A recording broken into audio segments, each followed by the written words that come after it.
Welcome to episode 2 of the Sun Behind the Clouds podcast. Today I am joined by the founder of Book Bike London, Emdad Rahman. So let's get him on.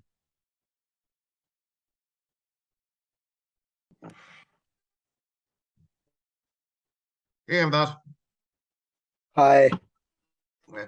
Thank you for coming on. You're the second guest now on the Sun Behind the Clouds podcast. Just to say, we had a wee chat kind of maybe 2 weeks ago, just go through the content of what we're going to talk about today and just sort of take things a bit further, just to actually record the actual episode. So the first thing I'm going to do is I'm going to take you back to where it all began, where you grew up, what family life was like, and things like that. So, Sure. So my name's Emdad. I'm a born and bred East Londoner, and I consider myself to be an East Londoner as well. I grew up in the East End of London, attended Havigosing Primary School in Henrica Street, actually, Jack the Ripper murder territory near Whitechapel as well. So quite a well-known and notorious and historical location. Went to Stepney Green Secondary School. Spent my whole life in Tower Hamlets and East London, Barking and Dagenham.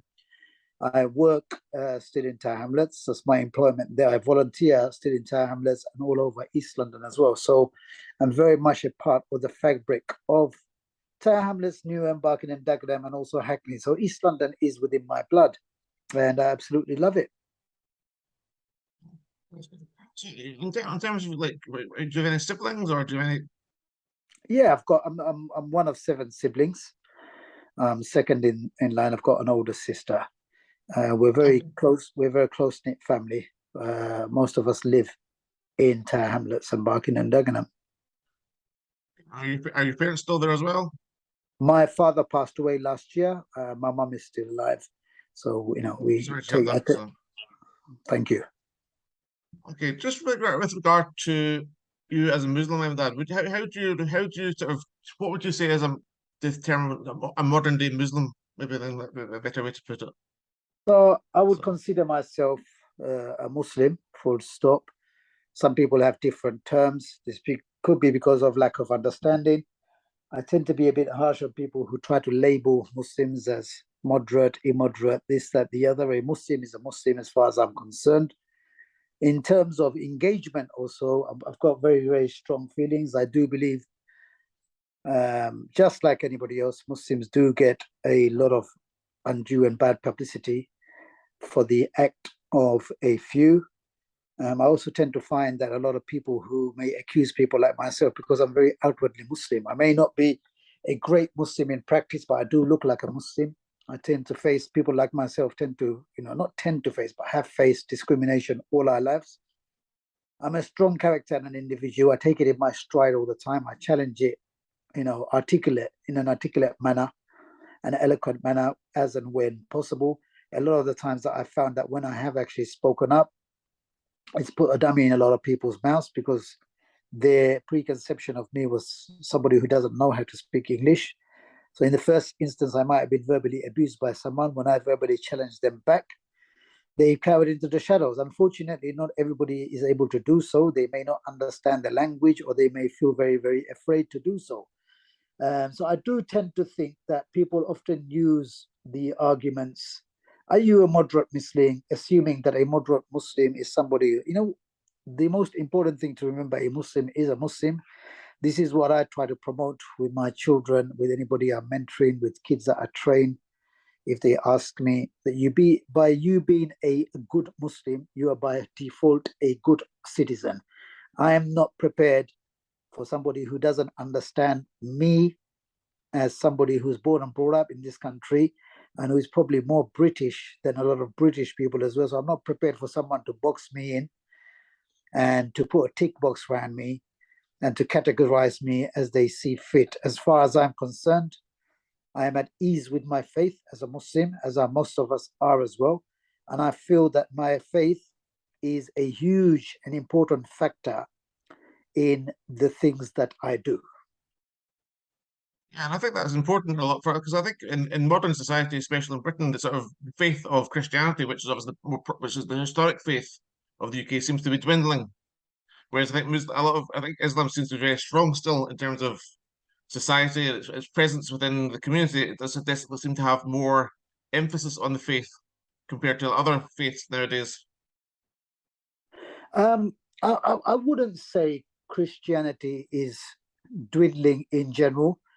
I have friends and colleagues who I do a lot of volunteering with, very, very respected colleagues. In general, that might be the picture, because obviously quite a lot of what you've said may be based on stats which are quite straightforward, like attendees at church, for example. That's used as a marker for people assuming that people are, in terms of, we're taking Christianity as an example, that there may be dwindling interest. I too tend to find a lot of friends who would class themselves as Christians, who may even celebrate religious festivals like Christmas. Generally, 364 days a year, they may class themselves as non-religious. They may actually categorize themselves as being of no faith. However, they do seem to develop a religious streak during the festive period, for example. Yeah. Me, myself, personally, I find it quite interesting. I seem to find a lot of friends, they become more devout, maybe during the month of Lent or December. They become more charitable. I wouldn't say nicer, they're nice people generally. I volunteer with a lot of people who are from the church, and I find them hugely inspirational. So although, like I said, it could be a blanket say, although numbers may be dwindling and interest may seemingly be dwindling in the faith of Christianity, for example, as we are discussing here, generally speaking, from my experience as a Muslim who does a lot of volunteering and interaction with people from the Christian faith, I tend to find a lot of inspiration from there as well. And that's quite important for us to note here, that even as a Muslim, I take a lot of inspiration from people from the Christian faith, simply because of their mannerisms, their practices, things like how they interact with people. When we're working with homeless people, it's very, very similar to how we as Muslims should be. So although somebody may not be religious outwardly, may not be a regular churchgoer, they still, I've got a lot of friends who still consider themselves to be Christian.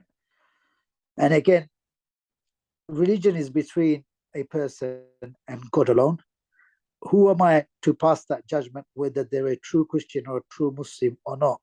As far as I'm concerned, they're better people than me. They're more devout than me. And for me, the proof is in the pudding. Is with a lot of people, when I do interact with them in such a manner, which is a very close-knit manner, i.e. volunteering, when you're there working with them in and out, I tend to find a lot of sincerity that permeates throughout them and their approach. Yeah, and I think a lot of people adopt Christian values, but maybe don't, as you say, don't actually necessarily go to church every Sunday. They've got the upbringing, they've got the values, so they actually know how to live a good life, as it were. So Yeah, I totally agree with you. Totally agree with you. As with all religions, Andrew, there are people who are devout, as we will call them, Muslims. They may be Jewish, they may be Christians, but generally they may be very, very bad people. Just because I pray 5 times a day doesn't make me a fantastic human being. In fact, it makes me a hypocrite by doing so. So it's very important for us not to judge people by how much we perceive them to be devout. So Muslims, for example, must pray 5 times a day. I might automatically assume, oh, Andrew is a sinner. He doesn't pray 5 times a day. How do I know? What knowledge do I have that he's not praying? So my assumption is Andrew isn't praying 5 times a day. First and foremost is that relationship, that aspect of his deen, his faith, is with God alone. Secondly, me, I could be completely wrong because he could be praying. How do I know? No, he could be praying. And thirdly, which is the most important thing, is how dare I cast aspersions on you? Who the hell am I to question whether you're praying or not? The important thing is when it comes to worship that we focus on ourselves. So yeah, there's a lot to learn for a lot of people. yeah, definitely. Yeah, I think modern society is quite intolerant of just like general things that are different as well, which stokes the fire sometimes as well, when it's obviously they've got that preconceived image of, say, a Muslim, and it's got like all the kind of connotations that the press have created around that, which is obviously quite false a lot of the time. It Yeah, doesn't help. So there's nothing worse. I say there's nothing worse than intolerance from a tolerant person.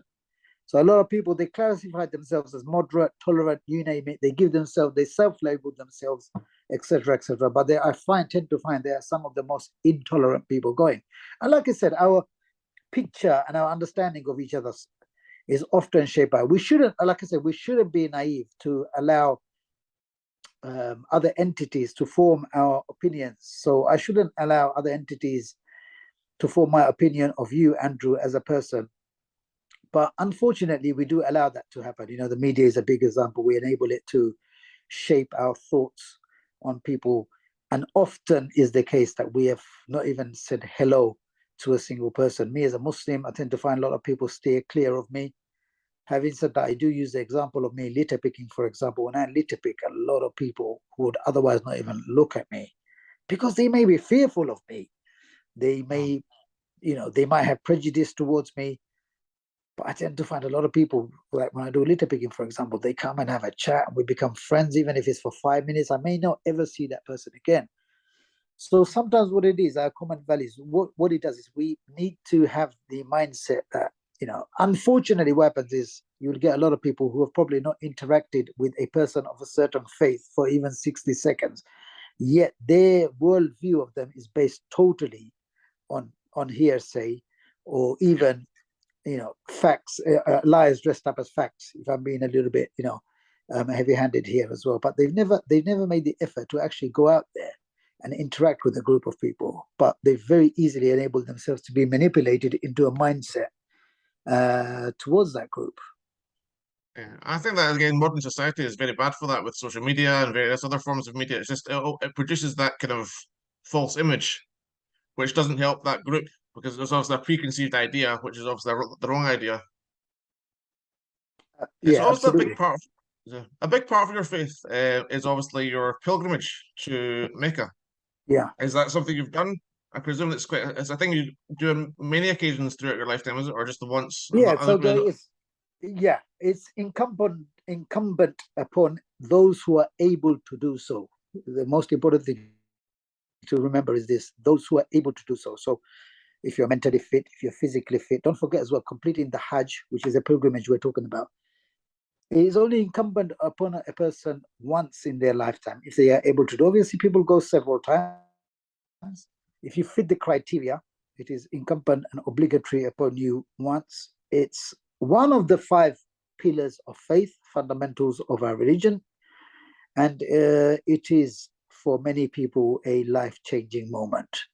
You know, making the pilgrimage, preparing for it, visiting the Holy Lands, visiting Makkah, Medina, and taking part in the rites and rituals of Hajj is a life-changing experience. So many Muslims who are able to do so, it must be remembered.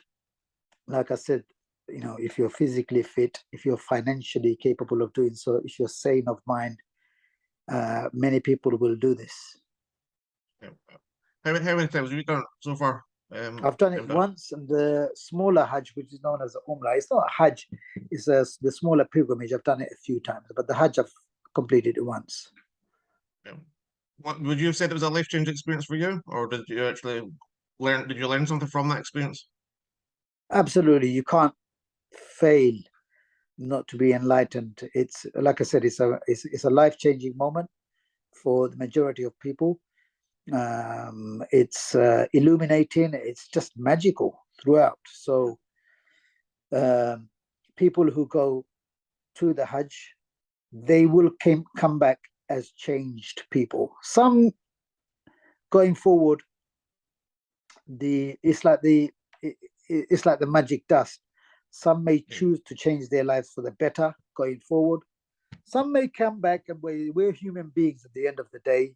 Our levels of faith and our ability to do good can be up and down each and every day. That's why we're not angels. We're not robotic like angels. We are created as human beings who are up and down all the time. Our devotion and our should we say the levels of devotion can fluctuate every single minute. You know, it can go up and down at any time. So some people may come back, and if they were not leading a good life prior, they may resort to that as well. But for that moment, it is a life-changing experience, and the majority of people, they come back as better people.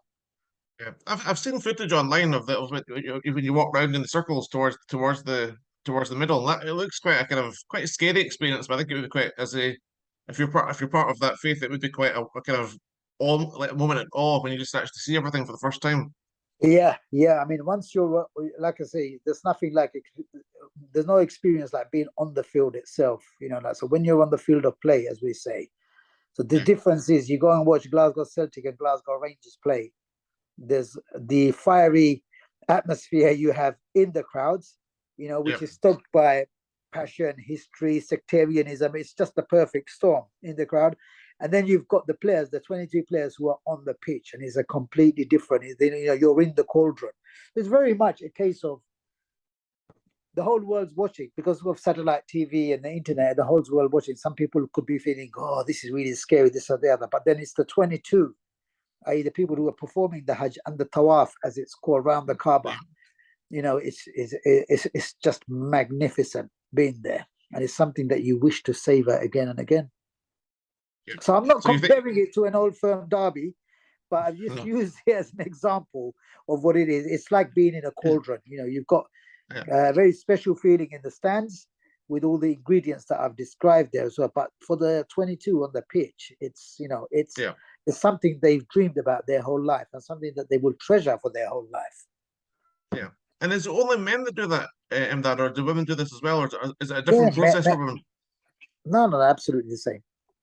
Yeah, okay. I wasn't sure because normally the footage you see it does look predominantly male, but I wasn't sure Yeah, if there was a different sort of procedure for women as such. no, no, no. There's just as many women there, I would Okay. say. There. So there's no different procedures in the Hajj. Yeah. There's no segregation. Everybody is there together. Yeah. Okay. So that kind of brings us on to the next topic we're going to talk about, which was like we discussed before, just offline, was the mental health within Islam. You said that people obviously fluctuate their kind of moods and devotion levels. So within Islam, is mental health tolerated? Would you say, like, if you've got a mental health problem, how would a Muslim with mental health be viewed by a kind of by the mosque, as it were? So Very good question. Mental health is an important issue. It's a universal issue. It's not just a Muslim issue in itself. When I do speak to friends, colleagues, associates, the community, I always remind people that mental health, it doesn't choose its faith, color, or religion. It's a universal issue for everybody. I think when it comes to mental health, the Muslim community is probably the way you have to look at it, Andrew, is thus. Uh, Mental health is Islam is supported, is one of the best supported in the world when it comes to mental health. Okay. When culture permeates into it, so you have to understand there's a lot of there's 1.4 billion, there's 1.4, 1.5, some people say billion Muslims in the world. They come from every single country in the world. They all come from different customs, cultures, etc. Now, just like with anything else, mental health will be viewed differently. So, for example, if you look at some parts of the Asian community, mental health is viewed very differently. In some communities, Black Afro-Caribbean communities, it's very much a not only taboo subject as well. Asian, African, a lot of South American communities as well is viewed with terror.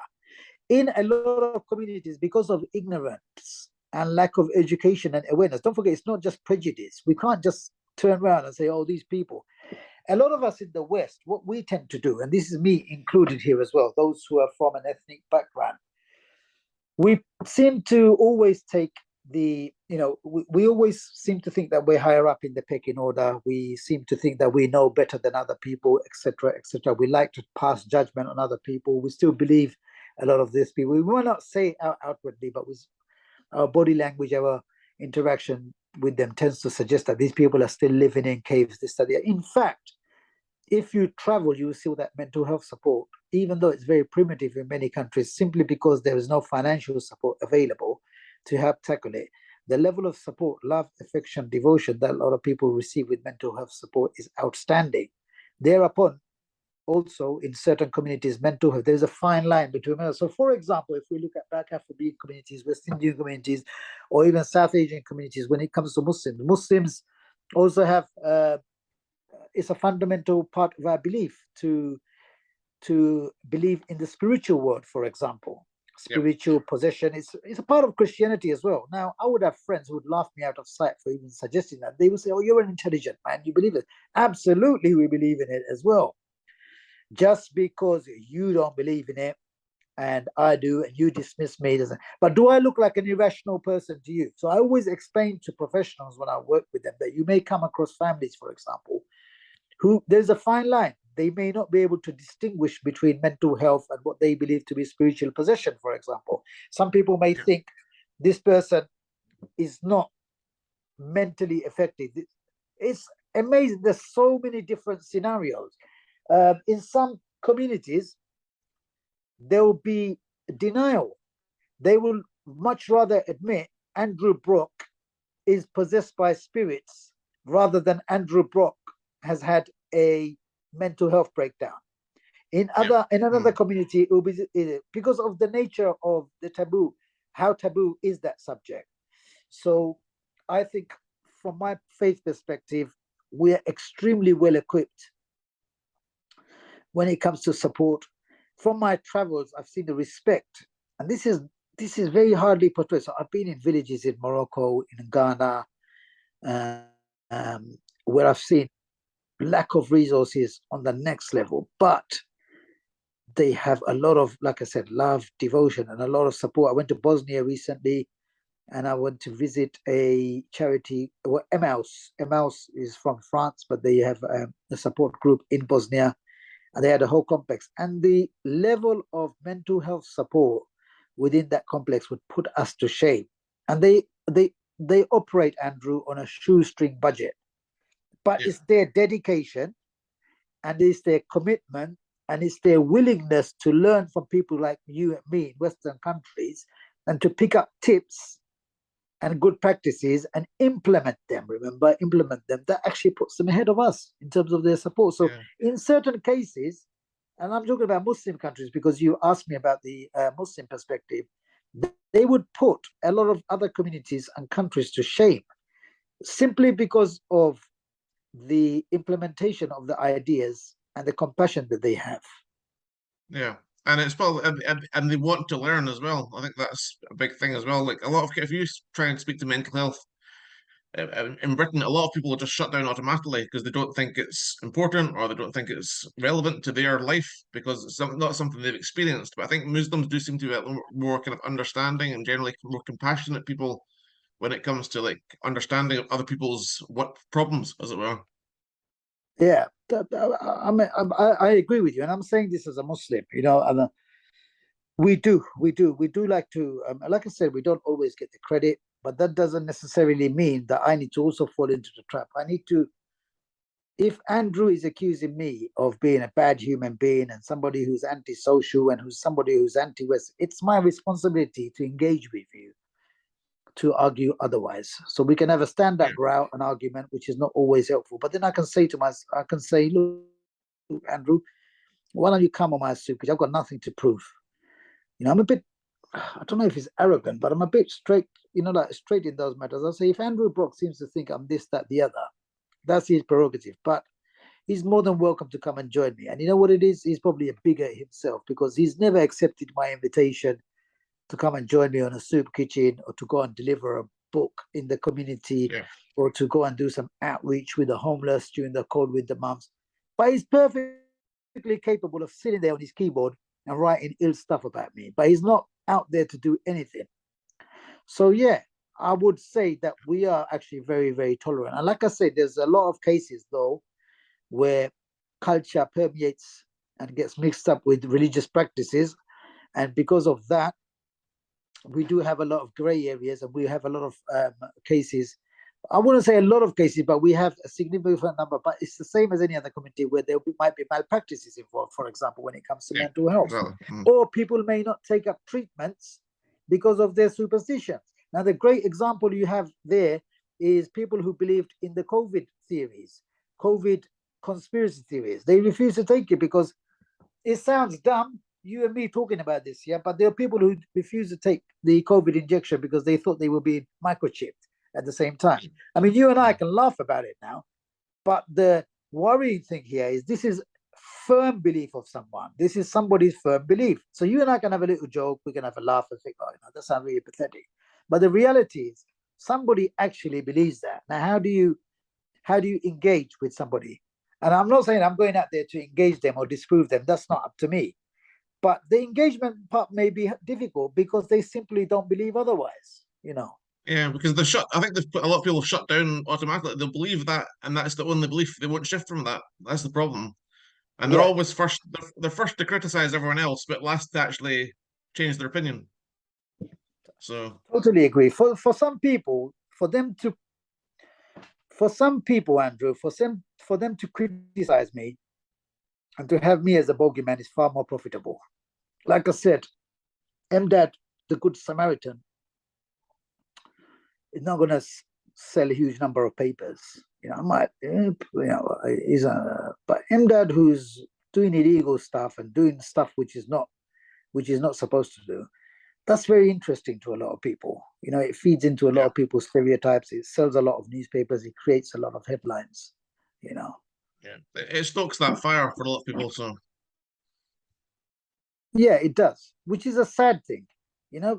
Me myself personally, I try my best. I'm not on your podcast, Andrew, because I'm portraying to myself to be the complete citizen. I'm here because you spotted something which I'm trying to do. I always say to people, I'm trying my best. I enjoy what I do. I find first and foremost, it benefits me first, whatever I do, all the voluntary work that I do is also very good for my well-being as well. I feel that if I am not as interactive and busy as I am, it may affect me differently. So I always maintain, I don't do this for the plaudits of other people or the approval of other people. I do it because it makes me feel absolutely fantastic in the first place. So if somebody wants to see me in a different light, it does present a challenge for me.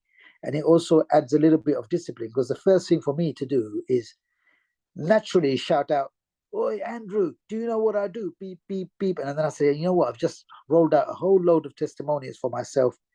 It makes me look a bit arrogant. It makes me look a bit like a diva. What I should have done is I should have had a quiet word with him. Or even if I did shout at him, it should have been something without trying to review myself to be a better human being than Andrew Brock or a better humanitarian than you. I'm so much better than you. So yeah, it's a yeah, I learning think experience. it's all important, these kind of things as well. Like I firmly believe that you can be a masterpiece, but you can still be a work in progress at the same time. So I think everyone's a work in progress, but you can still show good signs, and you obviously show a lot of good work through your work in the community and a lot of charity work you do. So you're still showing that side of you as being a masterpiece, but you still want to do things better, which is always important as well. So I may consider myself to be a flawed human being in every single way. And one of the greatest benefits is it keeps my feet firmly on the ground. So the day I consider myself, is very important what you said, that you can still be a masterpiece, but a work in progress. The day I consider myself to be a masterpiece would be the day that I start declining. That's my honest opinion of myself, not others, of myself. So I consider myself to be a flawed human being, just like a lot of other people. But what I do give myself credit for is I'm tenacious and I like to keep on moving. So I consider myself to be the tortoise. I will keep on plodding on and on and on and on. So the hares might be having a rest in the field, on the road, on the banks of the river, this, that, the other, but I will keep plodding on and continue to try my best. yeah, and it's always important to keep moving forward as well. You always want to keep moving forward, even if it's just like one step a day. You still want to keep going forward, because then you're going to get to that level where you think I'm getting better. So, and as you Yeah, say though as well, like when you get to the point where you feel you've made that, when you've reached your point of kind of your maximum input, that's when you need to raise the bar again, because you want to keep going and you want to kind of make things even better than what they were before. So. yeah, agree. Yeah. So that takes us quite nicely into your kind of volunteering work, Dad. The one that kind of struck with me firstly when I actually found out about you was the book bike London, which I thought was a fantastic idea. So obviously a lot of people who are watching this or listening to this, they won't really know what that is. Can you explain how that came about and what it actually is for? So Book Bag London is a social enterprise project. It runs on a zero budget. I've never bought a book. I've never bought a cycle. Since I started the project before COVID, and it was merely a case of me combining my love and passion for reading and cycling at the same time. So what I started to do was, I had a light bulb moment where I thought to myself, there are a lot of elderly people, for example, in care homes who, sometimes I used to visit elderly care homes, and I used to think to myself, surely they can be engaged in a much better way. But I felt afraid of speaking out. I thought to myself, you know what? Me saying something would get some care worker somewhere in trouble for not doing what they're supposed to do. So what I started doing was I started delivering free books to local care homes, hospices, hospital wards, primary schools, furnishing their libraries, giving them books for prize giving amongst pupils, targeting year groups. The British Library got in touch and they gave me these fun packs to hand out. So it started snowballing and getting bigger and bigger and bigger. And then COVID struck. And then we had the lockdowns. And by that time, I'd actually established the project. Yeah. I'd launched it in Barking and Dagenham, but it was serving a lot of East London, Newham, Barking and Dagenham, and Tower Hamlets, Hackney. And then COVID struck. We started food bank operations in Barking and Dagenham, so I continued with Book Bike. I thought to myself, what I'm going to do is everybody else delivered their food. So what we were doing was we were delivering food parcels to vulnerable people's homes. So everybody came in with their car because of us having to keep away from each other. We had it was like a drive-through system. So Andrew would turn up with his car. You'd call me from outside, Ems, I'm here.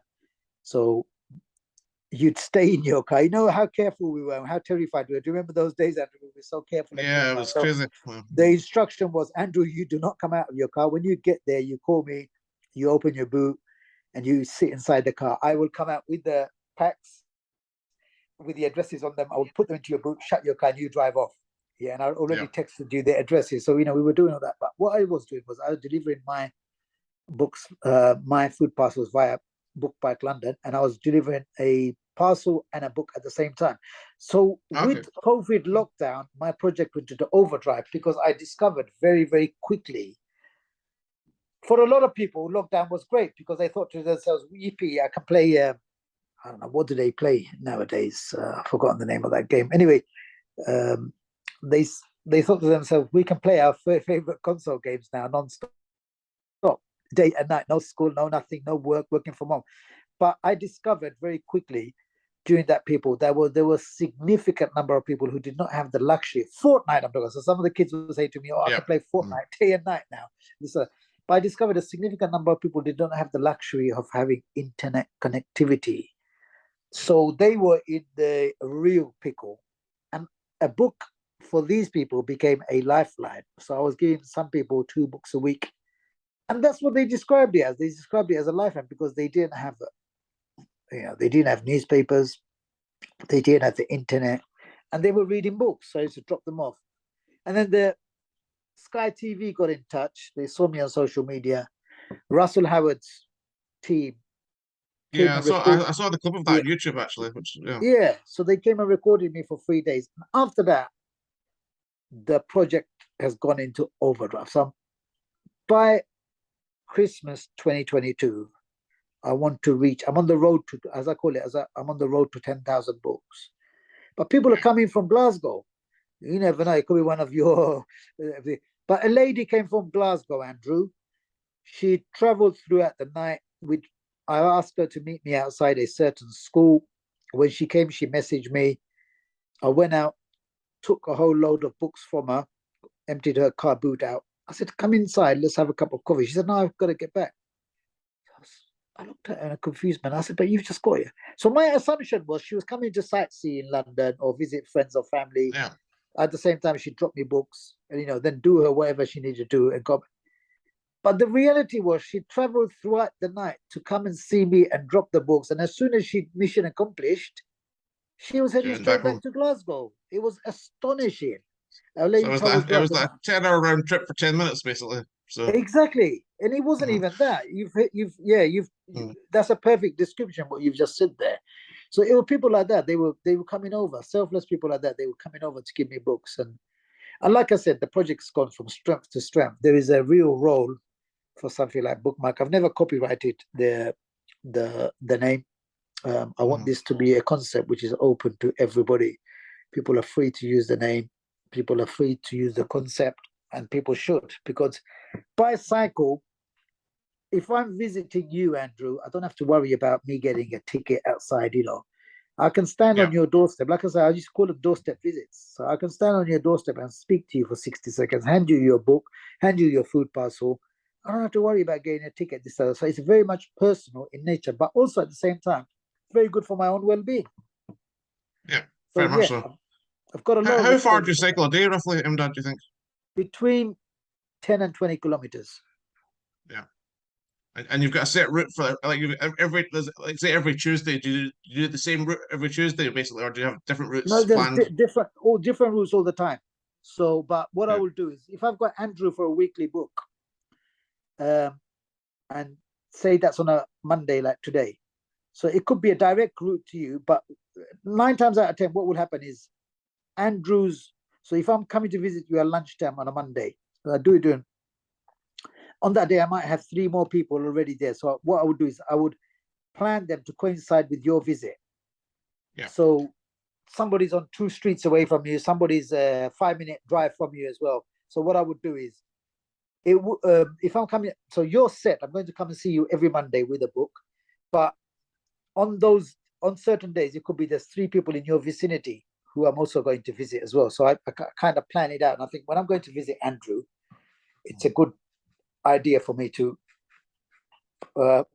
visit these 3 people as well. So it's different all the time. I get to meet some weirdly magical people, as they say. I made a lot of good yeah. friends via this. Well, East London's full of characters as well. That's the one thing. Like before I moved out to Essex, I stayed in Shoreditch for 3 years, and I know the areas quite well. But there's lots of characters in Hackney, Whitechapel. There's like a lot of the older generation are very kind of eccentric in a good way, obviously, but not sort of.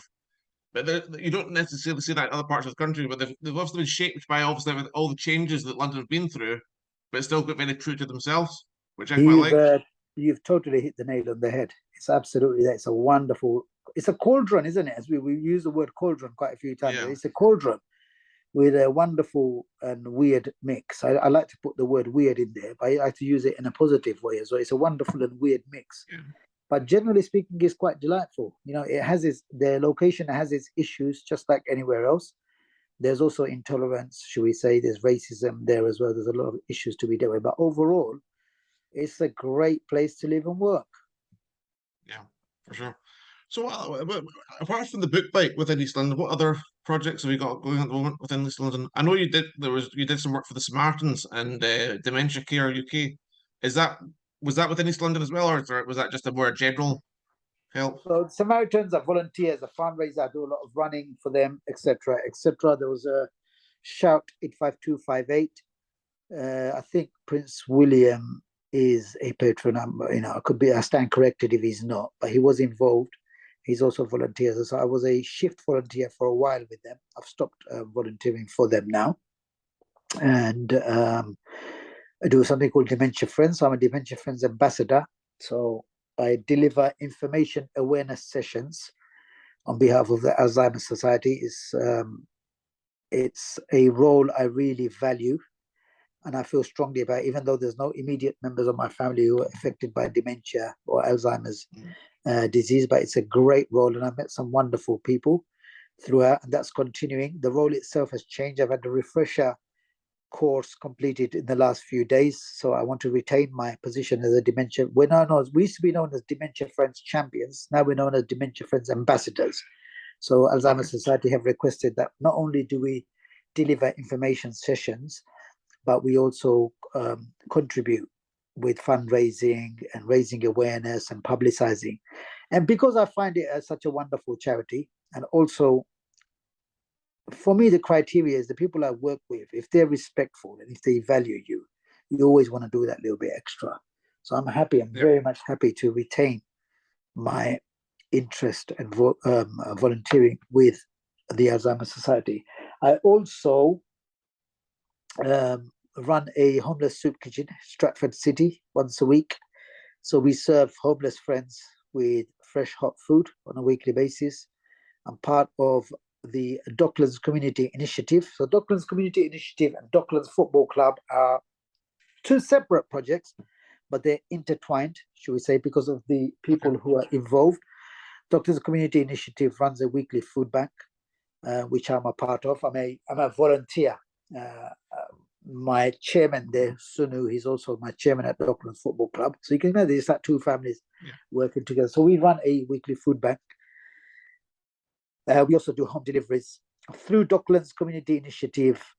Even though I lived in Tower Hamlets and worked in Tower Hamlets my whole life, through volunteering with Docklands Community Initiative, it made me realize just how deprived even a ward like Canary Wharf is. So Canary Wharf, one of the biggest business districts in the world, and the Manhattan of London, but on the doorstep, there are people who are struggling. They don't know where their next meal will come from. So it's a food bank like ours, which is engaging with the community. Again, Sky TV recently featured us. Lisa from Sky came over, spent a day with me in the new year, at the beginning of this new year, recording what we were doing in terms of our engagement via DCI in terms of delivering food, but also Book Bike London. So Doctors Community Initiative have provided me with my own shelves and also a bike. They've got me a fleet of bikes over there, actually, which I can use to travel around the island. So there's a lot going on in my life. I'm just giving you a few there as well, but there's a lot of volunteering which takes place. I know, and you've been recognised for your work as well. You received the MBE. Is that correct? Yeah. Yeah, 2012. I got the pleasure of meeting Her Majesty Queen Elizabeth. I'm been very fortunate to receive a few accolades over the years as well.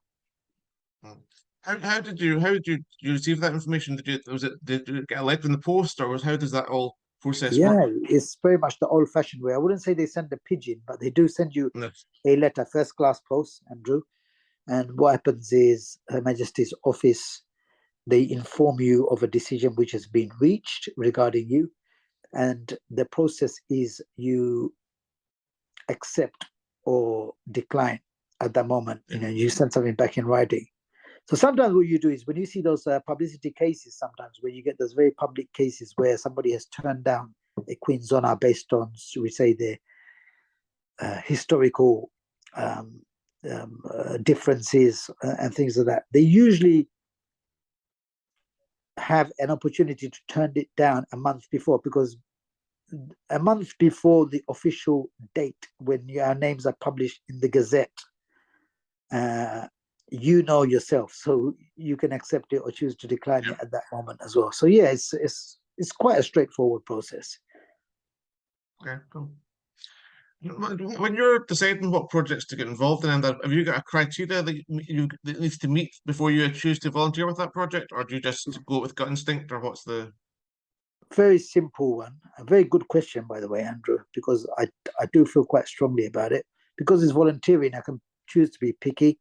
My criteria is very strict and very simple. If I don't get good vibes of you, I'm not volunteering with you. The level of respect has to be strong, and I mean both ways. And that's it. You're tourist. If I see people on a power trip, I don't want nothing to do with them. I think I'm going to volunteer there. Why the hell do I want to volunteer with Andrew? Because all he's doing is on a power trip. So I don't want to associate with people like that. And I think I've earned the right to be picky, Andrew.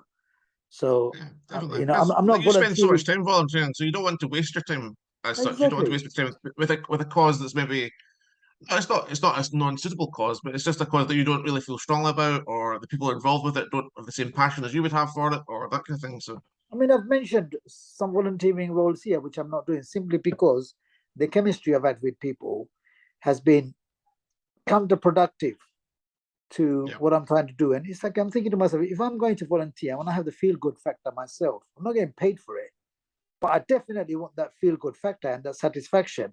And I'm not getting it because of that guy, Andrew. So I'm thinking to myself, adios, mate. Or in some cases, even before, I've just like verbally told them, you know what, do one. I'm saying in a polite way, but you can get an understanding. And like I said, I feel in those cases I've earned the right. I've been volunteering for 4 decades. I think I've earned the right to choose, and if I'm asking for a level of respect, and what I'm saying is I'm not asking for anybody to roll out the red carpet, but I expect that respect from you, the same level of respect that I'm giving you. If that's not forthcoming, you can go, you can take the high road, or I'll take the high road.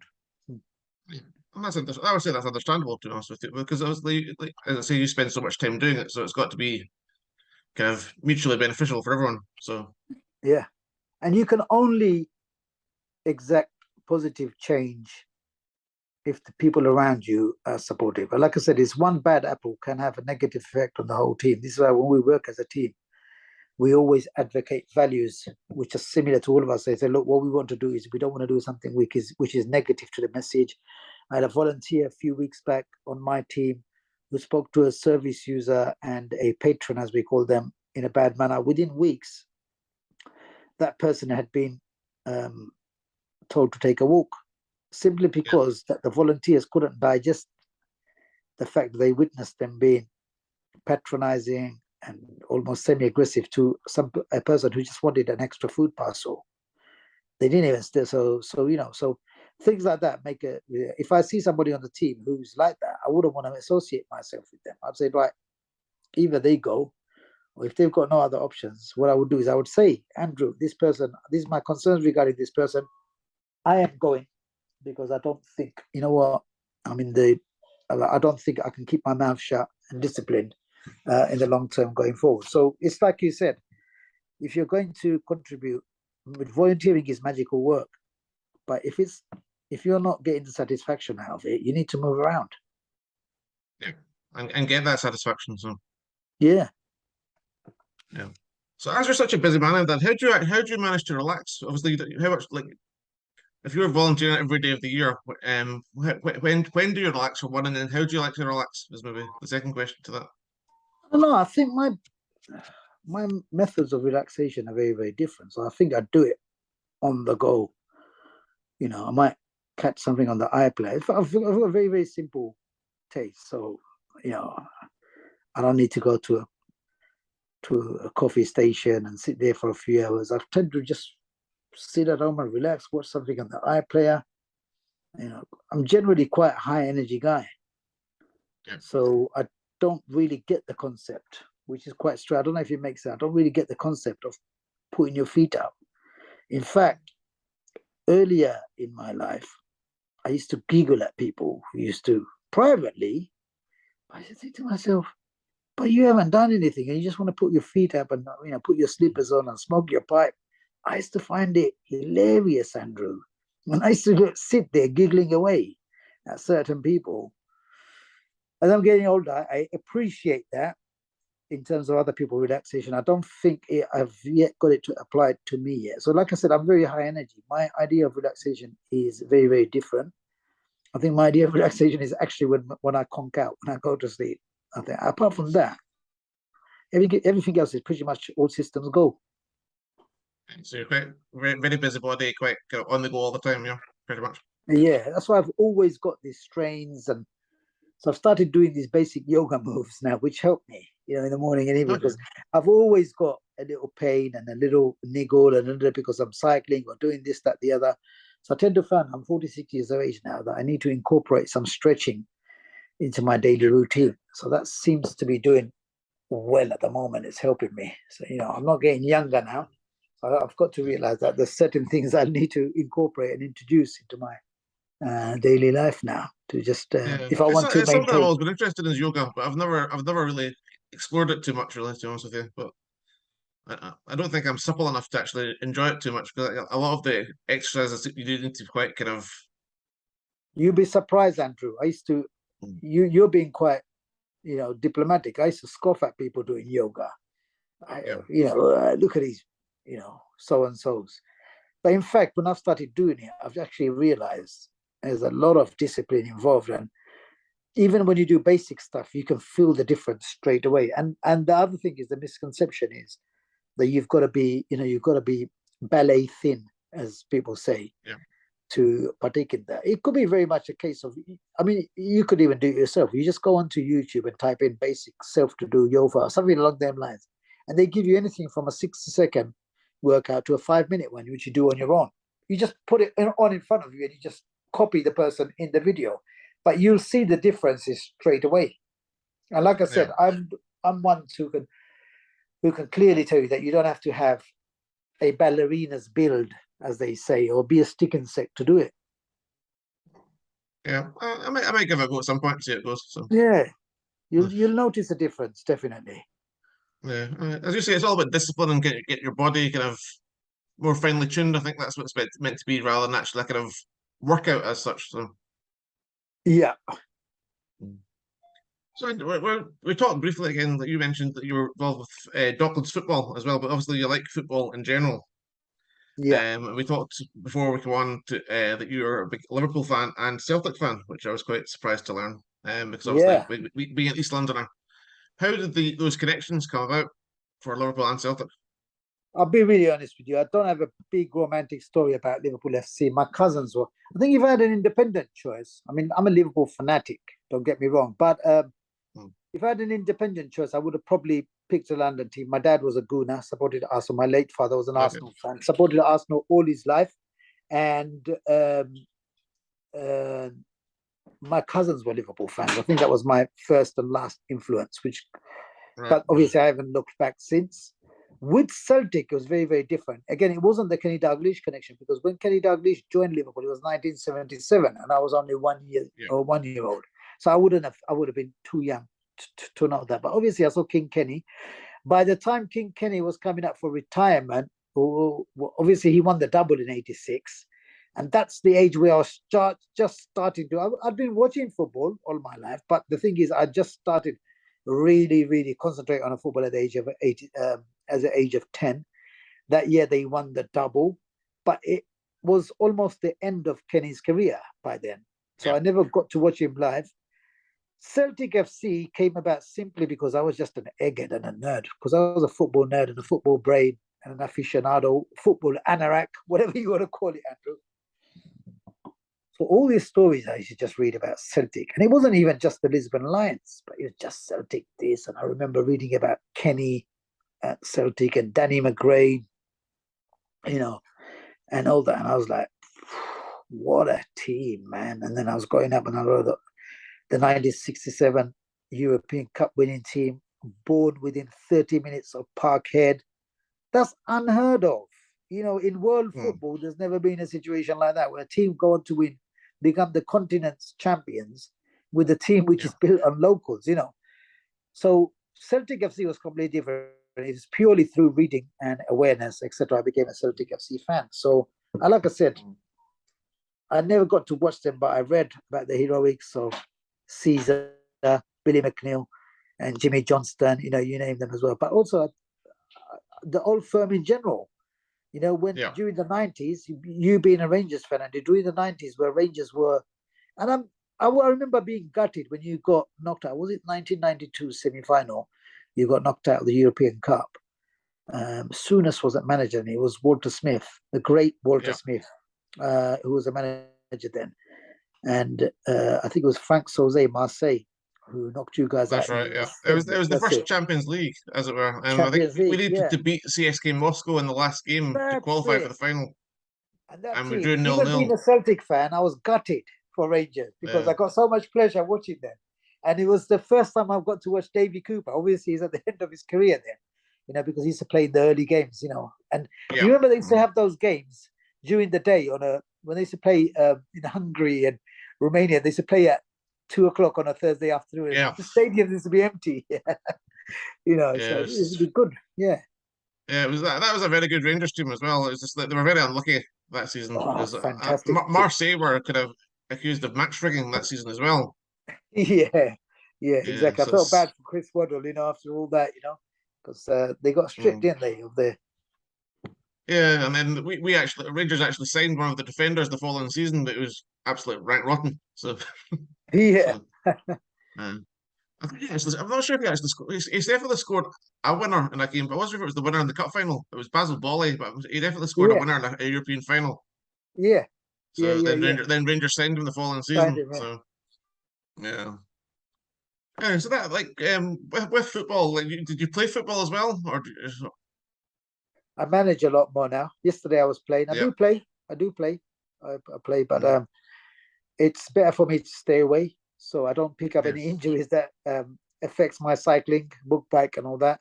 Yeah, The football obviously. is, Yeah. football is, and especially community level football, you can pick up an injury because people don't warm up properly. We don't have the resources, we don't have the sports masters, so I have to make a decision. So I manage more. I do play, but like I said, I can't afford to get injured because Yeah. it would put me right out of action, and there's a lot of stuff that I need to do on a daily basis. Yeah, So I've got to be it would sensible. derail your progress, and so yeah, it makes sense that you wouldn't really want to get involved too much. So Having said that, if you can arrange a kickabout for you and me at Ibrox or Celtic Park, I'm happy to do that, Andrew. Yeah, yeah, they and could you've send been us a special invitation. yeah, well, you've been to Ibrox before, you said as well when we spoke I've been to offline. Ibrox So several times. It's a wonderful place to be. Like I said, I'm a Celtic fan. I remember when I did the Ibrox tour and I came out, and the gentleman who done the tour with us, fantastic gentleman, straight after the tour, I asked him how do I get to Celtic Park? And he wouldn't tell me. the, the, he wouldn't tell me, so I got an idea of how how strong the feelings towards each other are. But Rangers, yeah, they were brilliant. I mean, I've got to go there a few times. My favorite moment was spending an afternoon with Mark Hateley. Again, yeah, being a Celtic fan, Celtic fans will love me for this. But Mike Cately was a hero to me as well. He was, he's just that. You didn't get many swashbuckling strikers like Mark Hateley. He's a big, no, tall, is aggressive, powerful, good in the air, good on the floor. So I got to spend the whole afternoon with him. And that was wonderful. I had a second trip planned to Ibrox when I would have been a guest of John Bomber Brown. Again, someone I okay. Yep. greatly, greatly looked up to as well. But I never got to go on that one. And I've been to Celtic Park. Having said that, the canteen at Celtic Park is far better. I mean, Yeah. macaroni cheese over at Celtic Park is unbelievable. Okay. So, like I said, Have you been a guest of Celtic? I know you said you've been a guest of Rangers, but have you been a guest of Celtic as well, or was it just as a fan you went to Celtic? just as a fan, so I did a club tour Yeah. as well. Okay. Cool. So, like one of the things that I said we're going to do as well as part of our kind of little kind of halfway point, maybe, or maybe just over halfway point now, is to do a little quiz on 90s football. Okay, So, let's have a crack. and it's all to do with people who've played for Liverpool and also played for a Scottish club to get a kind of mutual connection, as it were. So the first question is: can you name the Liverpool goalkeeper that spent a loan spell at Celtic and Aberdeen? The Liverpool goalkeeper, loan spell at Celtic and Aberdeen. That's a good one.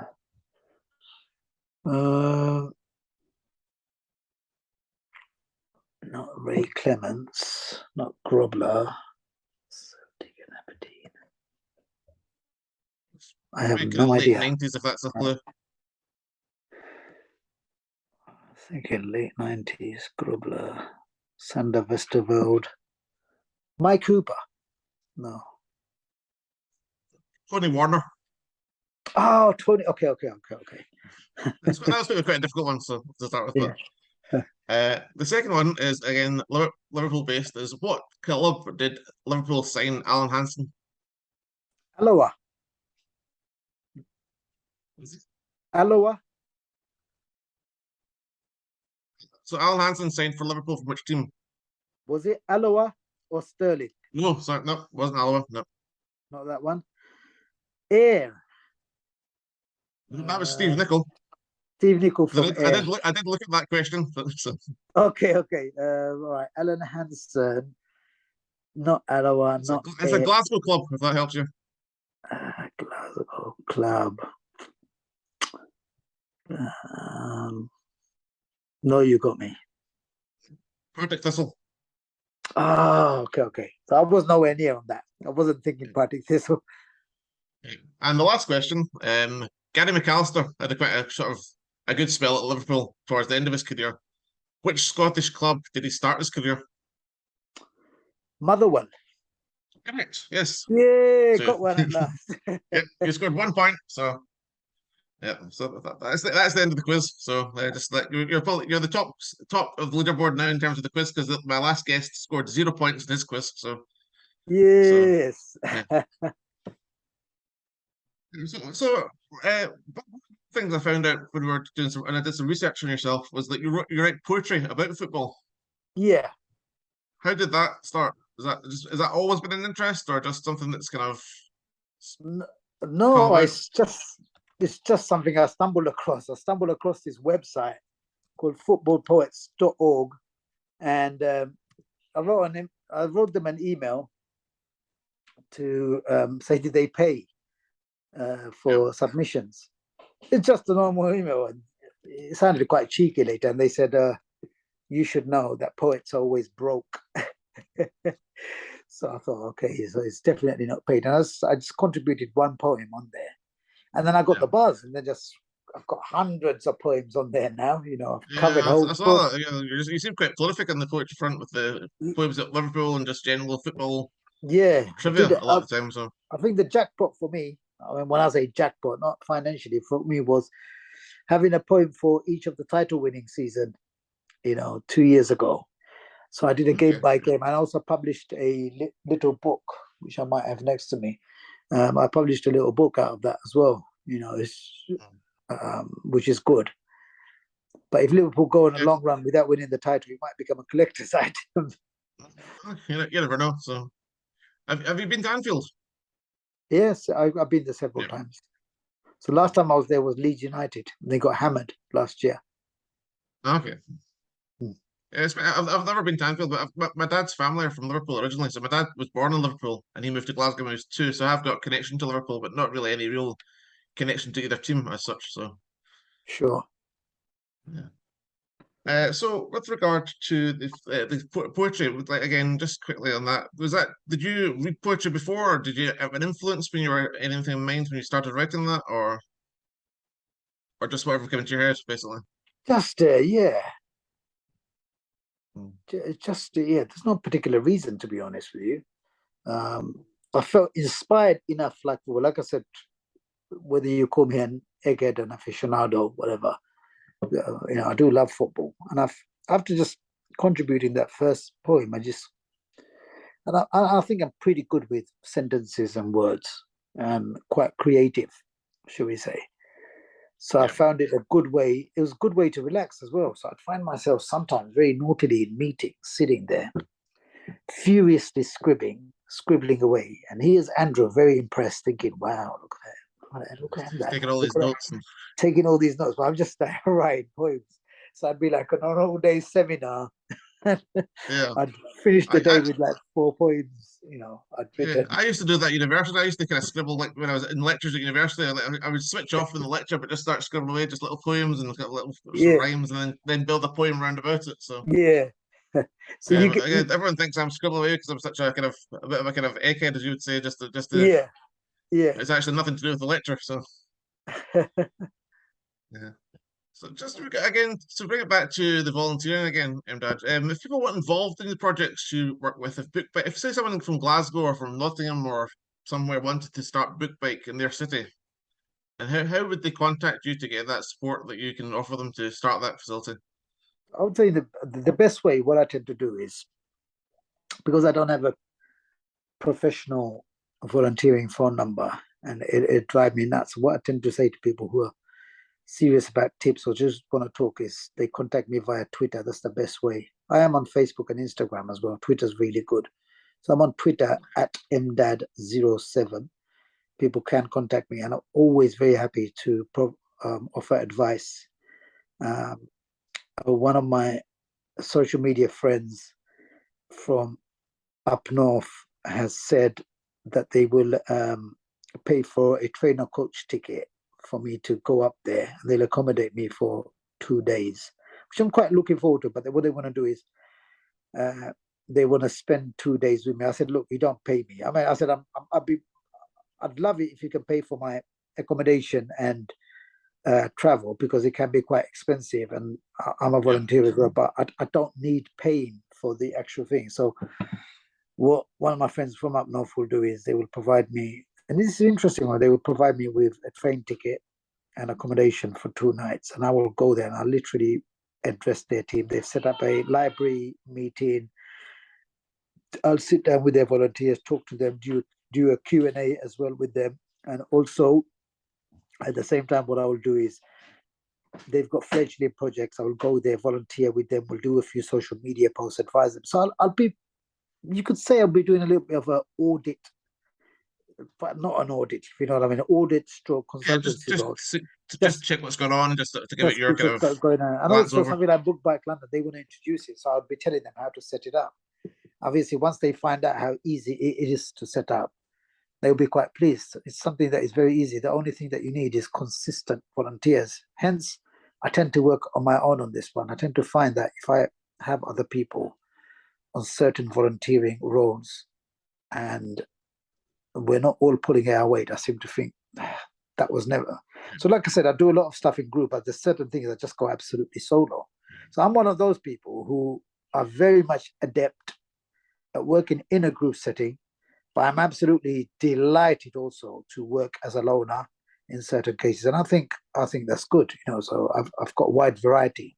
So I'm not like other friends of mine, for example. They will not do a volunteering shift simply because there's people they don't know there. I'll be like, I don't care. I'm not there to make friends with people. I'm there to try and do something positive for myself and hopefully for the people who I'm interacting with as well. I'll do it on my own if needs be. So yeah. Yeah, I think sometimes just to do it on yours, it'll give you a bit more gratification to do it on your own as well. To say that I've done this on my own, to sort of rather than sort of rely on other people sometimes.